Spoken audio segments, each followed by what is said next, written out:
If you want to change the world, start off by making your bed. If you make your bed every morning, you will have accomplished the first task of the day. It will give you a small sense of pride, and it will encourage you to do another task, and another, and another. And by the end of the day, that one task completed will have turned into many tasks completed. Making your bed will also reinforce the fact that the little things in life matter. If you can't do the little things right, you'll never be able to do the big things right. And if by chance you have a miserable day, you will come home to a bed that is made, that you made. And a made bed gives you encouragement that tomorrow will be better. To pass SEAL training, there are a series of long swims that must be completed.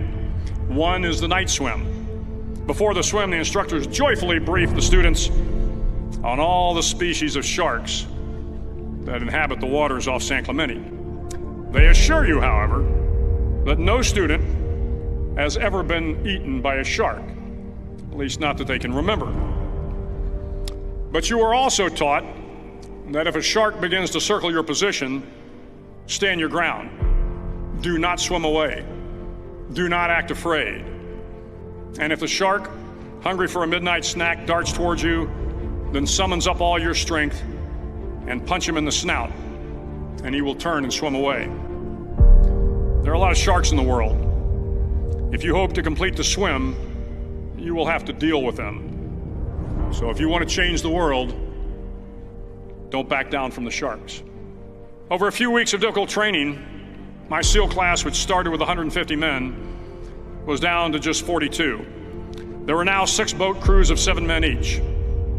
I was in the boat with the tall guys, but the best boat crew we had was made up of the little guys, the Munchkin crew, we called them.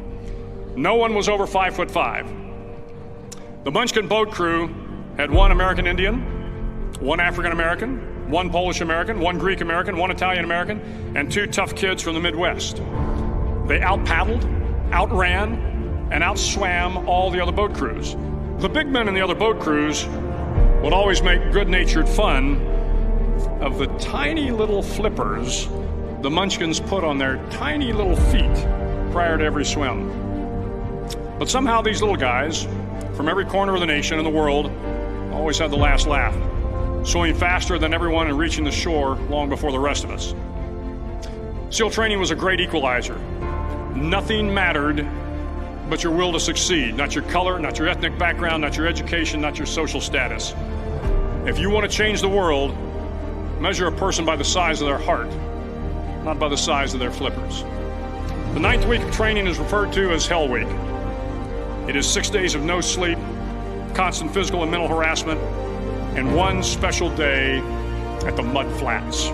The Mud Flats are an area between San Diego and Tijuana where the water runs off and creates the Tijuana Sloughs, a swampy patch of terrain where the mud will engulf you. It is on Wednesday of Hell Week that you paddle down in the mud flats and spend the next 15 hours trying to survive this freezing cold, the howling wind, and the incessant pressure to quit from the instructors. As the sun began to set that Wednesday evening, my training class, having committed some egregious infraction of the rules, was ordered into the mud. The mud consumed each man till there was nothing visible but our heads. The instructors told us we could leave the mud if only 5 men would quit. Only 5 men, just 5 men, and we could get out of the oppressive cold. Looking around the mud flat, it was apparent that some students were about to give up. It was still over 8 hours till the sun came up. 8 more hours of bone-chilling cold. The chattering teeth and the shivering moans of the trainees were so loud, it was hard to hear anything. And then one voice began to echo through the night. One voice raised in song. The song was terribly out of tune, but sung with great enthusiasm. One voice became 2, and 2 became 3, and before long, everyone in the class was singing. The instructors threatened us with more time in the mud if we kept up the singing, but the singing persisted, and somehow the mud seemed a little warmer, and the wind a little tamer, and the dawn not so far away. If I have learned anything in my time traveling the world, it is the power of hope. The power of one person, a Washington, a Lincoln, King, Mandela, and even a young girl from Pakistan, Malala. One person can change the world by giving people hope.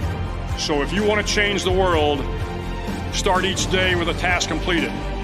Find someone to help you through life. Respect everyone. Know that life is not fair and that you will fail often. But if you take some risks, step up when the times are the toughest, face down the bullies, lift up the downtrodden, and never, ever give up. If you do these things, the next generation and the generations that follow will live in a world far better than the one we have today. And what started here will indeed have changed the world for the better.